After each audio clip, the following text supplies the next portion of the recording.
光彩，也不及你的青睐。人呢？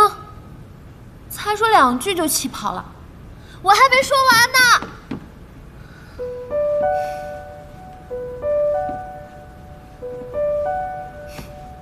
你到底懂不懂香囊的含义啊？辟邪收妖的东西，送给我是什么意思啊？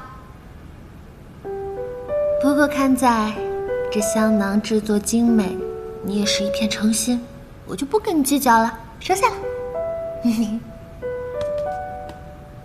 就像你的冰块脸，虽然冷冰冰的不苟言笑，但很好看啊，怎么看都顺眼。你做事没弹性，原则多，但没有办法，毕竟你是罗峰阁阁主，管理那么大的地方，轻率不得。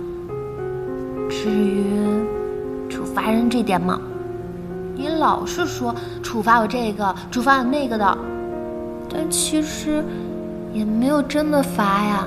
想想你对我还真不错，又送礼物，又请我吃桂花糕，还帮我化桃花妆，不知道的还以为你喜欢我，在追我呢。我是在追求你。怎么可能啊？我是真的在追求你。